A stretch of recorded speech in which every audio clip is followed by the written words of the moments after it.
do meu pastor para o senhor, pastor Michel, e para toda a igreja do Senhor que se faz aqui presente. Quem recebe o abraço do meu pastor, diga amém. Deus seja louvado. Glória a Deus. Eu não trouxe a minha esposa, não me faça acompanhar dela hoje, porque ela ficou na igreja que eu pastorei, eu também sou pastor de igreja, e ela ficou me auxiliando lá, enquanto eu vim aqui atender esse compromisso. Eu quero abrir a Bíblia Sagrada, e quero que você abra comigo, por favor, no livro do princípio, o livro do começo, que tem por título o nome Gênesis, e o capítulo de número 12. Quero fazer leitura e exposição do texto que se encontra em Gênesis, capítulo de número 12. Somente o verso de número 1, para meditação da igreja. Quem achou, por favor, diga amém. Está escrito, Gênesis 12, verso de número 1. Ora, o Senhor havia dito a Abrão: sai da tua terra, da tua parentela e da casa de teu pai, para uma terra que eu te mostrarei. Você pode fechar a sua Bíblia, pode sentar. Creio que Deus vai nos conceder graça nessa noite.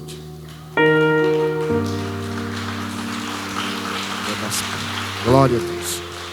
Irmãos, texto que ora foi lido revela-nos a passagem daquele que se tornara o patriarca que, bem lá na frente, recebera o nome de Abraão.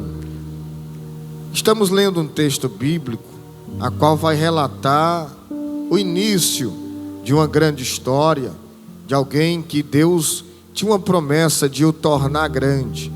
Esse alguém, quando Deus o visita aqui no texto sagrado, ele ainda está morando sobre a casa de seu pai, ainda está na terra da sua parentela, só que Deus tinha algo com ele, e o que Deus tinha com ele era muito mais além do que aquilo que ele imaginava, era muito mais além do que aquilo que ele pensava. Por isso que o escritor já diz que as coisas que Deus tem preparado para aqueles que são chamados ou escolhidos, olho não viu, né?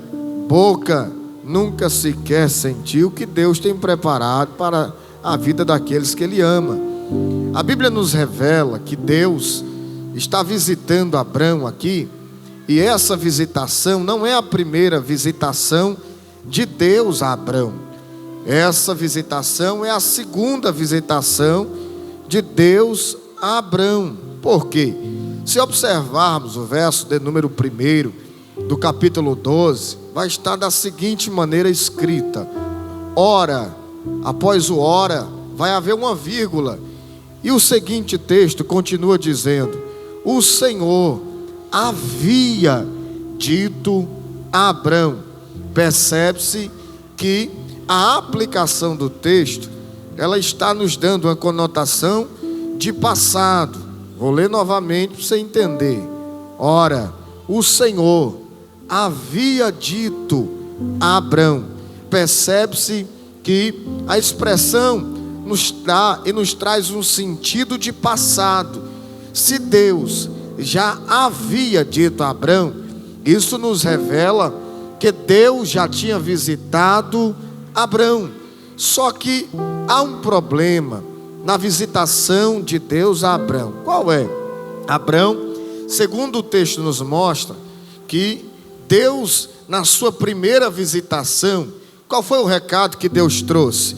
Abrão, sai da casa de teu pai, sai da tua parentela e sai da tua terra. Por quê? Primeiro ponto que deve ser analisado, observado e estudado é que algumas promessas de Deus não vai se cumprir em nossa vida por causa do ambiente. Vou repetir. Você tem que entender e aprender que ainda que para Deus não há nada impossível, mas existem algumas ações, atitudes e ambientes que são condicional para que Deus possa cumprir a promessa que Ele tem na sua vida. Alguém vai dizer, mas a Bíblia diz que para Deus não há nada impossível, pastor.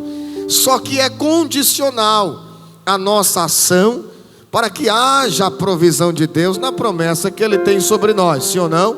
Sim, isso é revelador, o que a Bíblia nos mostra. Percebe-se que quando você vai estudar, vou abrir um parênteses aqui, fugir um pouquinho do texto, mas tem o mesmo contexto. Quando você vai observar lá em Gênesis 16, quando Abrão está pecando, há uma condição para Deus concluir, concretizar a promessa na vida de Abrão. Qual é a condição? Permanecer na terra da promessa. Após 10 anos que Abrão estava, ele peca, mas para Deus concluir, ele tinha que permanecer no lugar da promessa. Só que aqui é diferente. Na segunda visitação de Deus a Abrão, o que é que ele tem que fazer? Sair da terra que não convém para Deus cumprir promessa. E a gente vai entender alguns detalhes reveladores acerca desse contexto. Por quê? Primeiro ponto, por que Deus não quis e não poderia concretizar a promessa dele sobre a vida de Abrão ali na terra de Harã? Porque alguns pregadores dizem que Deus encontrou Abrão em Ur dos Caldeus. A primeira aparição de Deus foi em Ur dos Caldeus. Só que a segunda aparição que Deus consegue levar Abrão, ele está em Harã. A Bíblia diz que o seu pai, saindo de Ur dos Caldeus, vai caminhar em direção a Canaã. Chegando em Harã, ele tira um período para habitar ali, e é nessa terra que o pai de Abrão morre. Ele morrendo em Harã, Deus decide insistir em Abrão. Por quê? Porque quem tem promessa, ainda ele estando vivo, Deus vai insistir sobre a sua vida. Percebe-se que Deus, na primeira aparição, visita, ele está em Ur dos Caldeus. E o que é Ur dos Caldeus? Se você não sabe, Ur dos Caldeus é uma das maiores potências de arquitetos culturais da época. Ur dos Caldeus era uma terra muito rica e poderosa em criar materiais de idolatria, ídolos de idolatria. Ur dos Caldeus era uma terra que se criava ídolos e que também se adorava a ídolos. Então Deus entende que alguém cheio de promessa não pode habitar em um ambiente que vai também tirar a sua glória. Por quê? Se Deus concretizava a promessa de Abraão, Abraão não iria ser só o único adorador do Deus vivo, mas também adoraria a outros deuses além daquele que lhe fez a promessa. Então, na primeira visitação de Deus, ele está ainda sobre a casa do seu pai. O seu pai é conhecido por Terá. Terá é aquele que é criador de escultura, imagens de escultura. Então Abrão, ele tem um apego a seu pai. O que é que acontece para poder Abrão sair da casa do pai dele? Terá tem que morrer para poder Abraão criar coragem de sair da casa do pai dele. E aqui eu já quero abrir o primeiro leque da revelação para você entender que nem toda situação de tristeza do seu lar é o demônio que está operando. Nem toda situação de infelicidade dentro do seu lar é Satanás que está operando. Eu ensino isso na minha igreja, pastor, e digo à minha esposa todos os dias dentro da minha casa: minha filha, cuidado com o que você vai afirmar, para não estar dando glória a Satanás, porque quem manda sobre a nossa vida e sobre a nossa casa é o Deus que nos chamou e que nos fez a promessa. O diabo não tem domínio sobre a nossa casa. O diabo não tem poder sobre a minha casa e nem sobre a sua casa. Então cuidado quando for dar glória a Satanás, porque tem coisas que é propósito de Deus. Se a enfermidade vier sobre a sua casa, dê glória. Se a infelicidade vier sobre a sua casa, dê glória, porque aquele que deu, ele também pode tirar.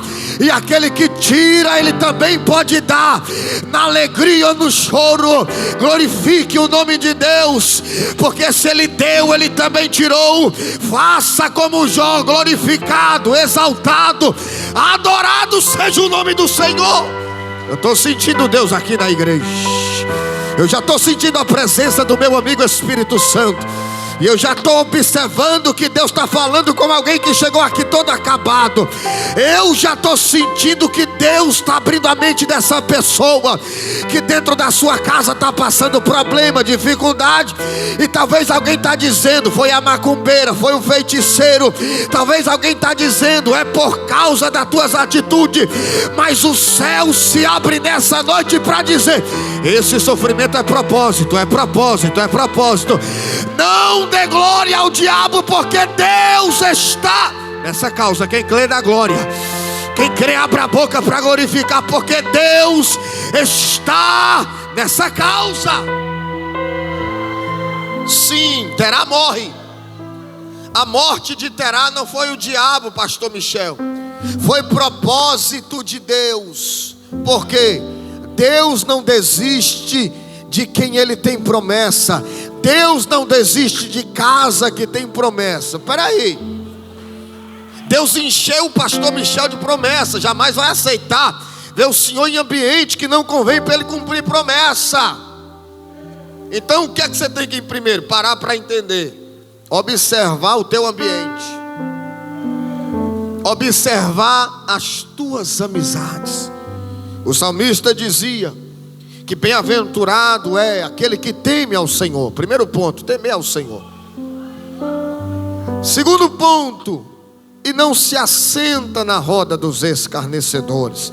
Antes, tem o seu prazer na lei do Senhor, e nela medita de dia e de noite. E a pergunta que o céu te faz nessa noite: aonde está o teu prazer? Aonde está a tua alegria? Aonde está a tua vontade? O problema de algumas famílias, de alguns sacerdotes de lares, de algumas mães de famílias, é que tem trocado o prazer, a maneira de se alegrar, de se divertir. É por isso que quando a prova vem, quando a dificuldade vem, já coloca logo glória para o capeta, já dá logo glória para a macumbeira. Por quê? Porque o prazer é diferenciado. Mas quem tem prazer em estar na presença, de joelho, se consagrando, a prova que vem na casa, ela abre a boca, ele abre a boca e diz: eu estou entendendo, é Jesus trabalhando com propósito, porque tem coisa grande para acontecer na minha casa. Quem crê? Quem crê? Quem crê? Deus está revelando. Tem propósito na tua família, tem propósito na tua casa, tem propósito no teu ministério.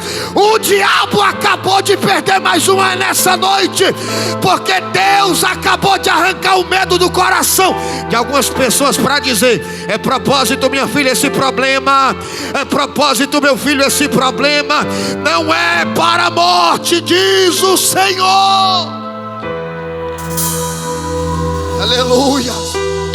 Eu estou sentindo Deus nessa igreja, pastor. Eu estou sentindo a presença de papai, porque eu já vejo mulheres chorando. Eu já vejo pessoas de mão levantada dando glória. E o diabo está perdendo mais uma, porque Jesus acabou de me dizer, pastor Michel, diga para essa igreja que cadeias acabou de ser quebradas. Eu vi, arrupiei da cabeça aos pés aqui agora. E o Espírito acabou de dizer no meu ouvido, do lado direito, corrente se quebrou. Eu estou vendo. Labarava sérgia. Olha aqui, já tem mulher cheia de Deus.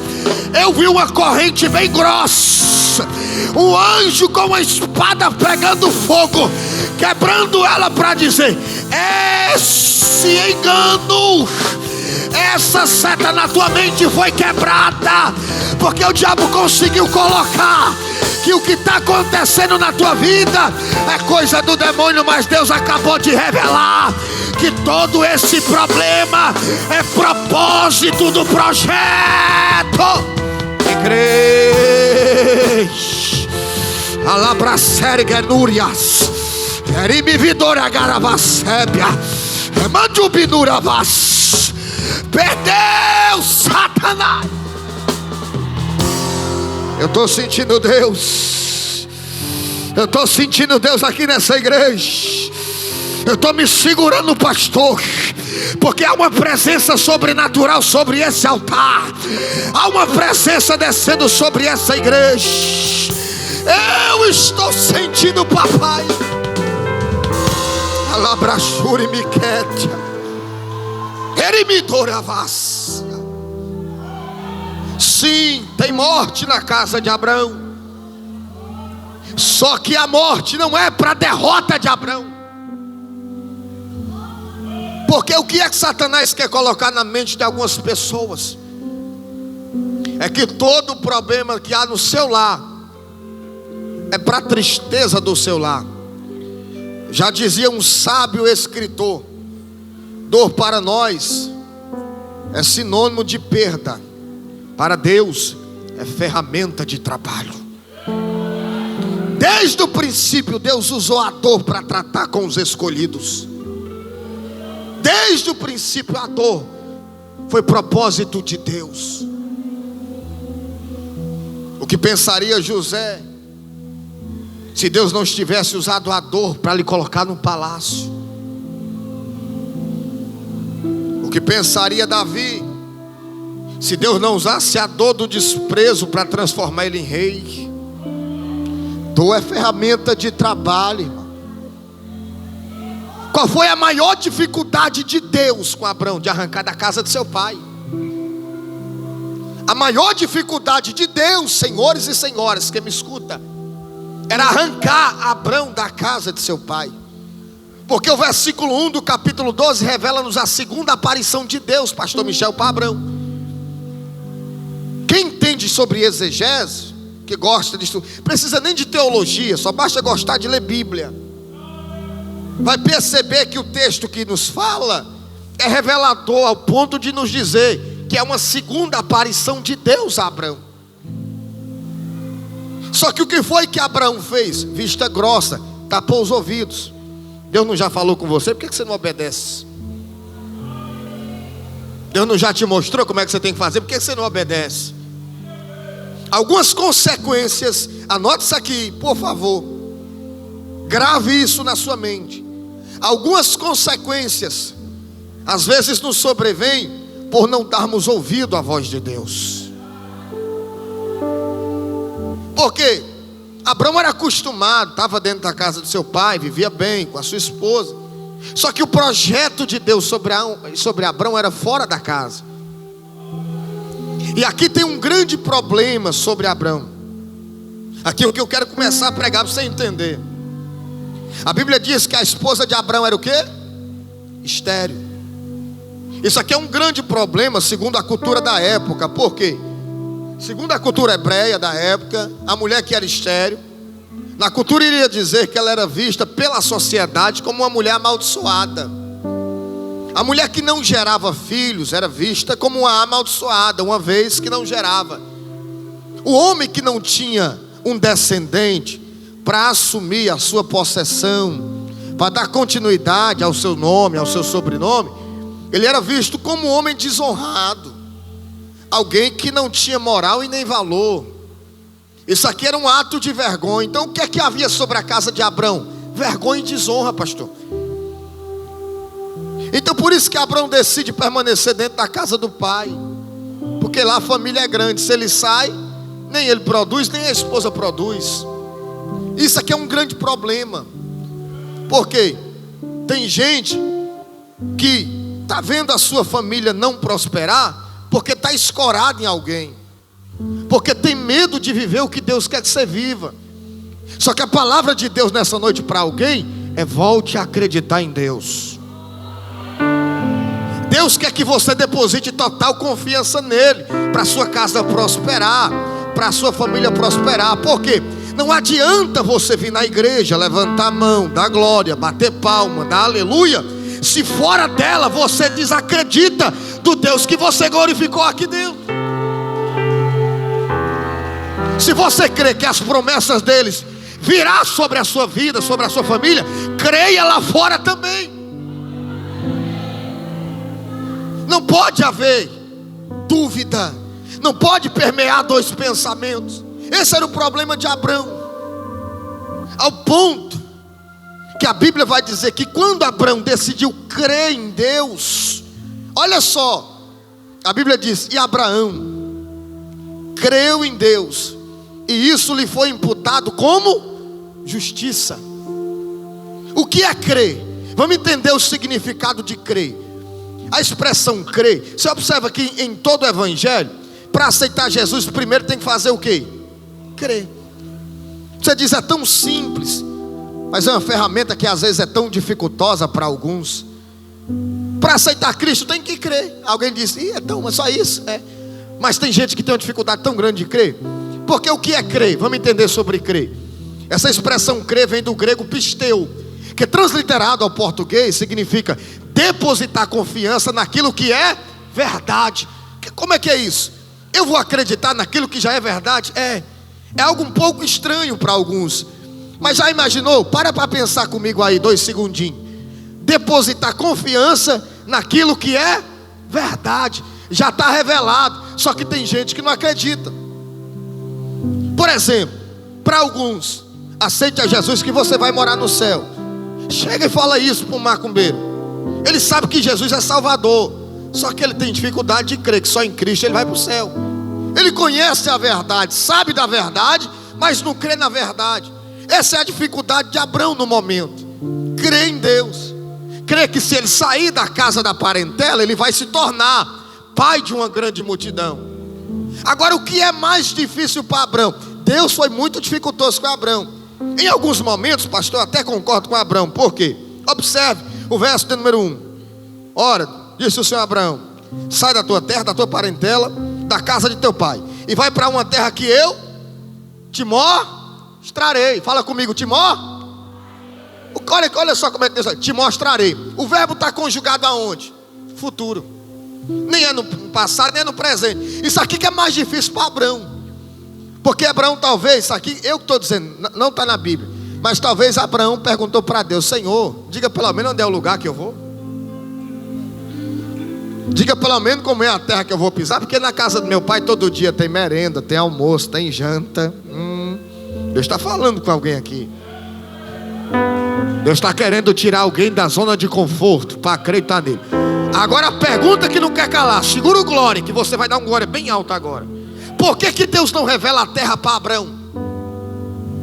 Por que Deus não diz como é a terra para Abrão? Posso falar, pastor Michel? Porque terra revelada, só quem vai é interesseiro.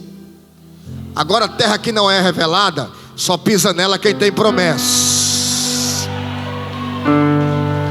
O que é fé? É crer naquilo que não se viu. O que é promessa de Deus? É Ele dizendo: vai acontecer. Não questiona, meu filho, não questiona, minha filha. Sai e vai, porque Ele não é filho do homem para que minta, nem filho do homem para que se arrependa. O nosso Deus é um Deus de promessa.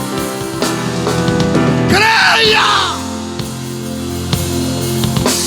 Ele vai cumprir, Ele vai cumprir. Levanta a mão quem acredita em profecia, que eu vou profetizar sobre essa igreja. Deus ainda está de pé com uma promessa sobre a tua casa.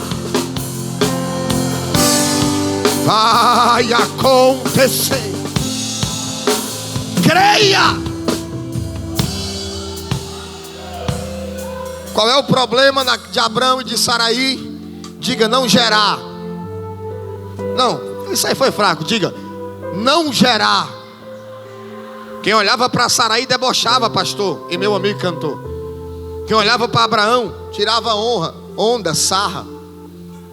Olhar para um homem que não tinha nenhuma genealogia, olhar para alguém que só sabia falar do passado dele. Porque qual era o interesse de Abrão? Não era que alguém olhasse para ele e falasse do seu passado, mas o interesse de Abrão era projetar um futuro. Pegou alguém aqui, né? Vou repetir isso aqui. O interesse de Abraão não era o passado, mas era ele criar a história dele. É por isso que Deus, Ele não tem problema com o passado de ninguém. O compromisso de Deus é com o teu futuro. Quando Jesus vem à terra, que alguém olha em Mateus capítulo de número 9, pastor Michel, Jesus está onde? Em uma mesa com publicanos e pecadores. Alguém olha para Jesus, bonito, né? Filho de Deus, é o santão, e está sentado numa mesa com publicanos e pecadores. Jesus abre a boca e diz: alto lá, os sãos não precisam de médico, mas sim os doentes. Eu não vim chamar justos, mas pecadores ao arrependimento. Segura, posso falar uma verdade? Em outras palavras, Jesus está dizendo: eu não tenho problema com o passado dessas pessoas, o meu negócio é com o futuro delas. O que eu vou fazer daqui para frente com elas? Sabe qual é a maior raiva do diabo? Posso falar? A maior raiva do diabo é com o teu futuro. Por quê? Porque o passado do diabo qual era? Querubim ungido da guarda de Deus, regente do coral angelical. O passado do diabo foi lindo. E qual é o futuro do diabo? É o lago que arde de fogo e enxofre. Qual é o teu passado? O teu passado talvez foi bandido, traficante, cachaceiro, fumante, viciado, qualquer coisa, não importa. Então qual é a raiva do diabo? É que o teu passado foi de desgraça. Então o problema do diabo não é com o teu passado, é com o teu futuro. Por quê? Porque o teu passado foi de desgraça. Mas o que é que Deus quer te transformar? Num pregador, numa pregadora, num missionário, num cantor. É por isso que o diabo está doido com você nessa noite. Por quê? Porque Deus não vem tratar com o teu passado, Deus vem para tratar com o teu futuro, e Ele vai ser grandioso, diz o Senhor.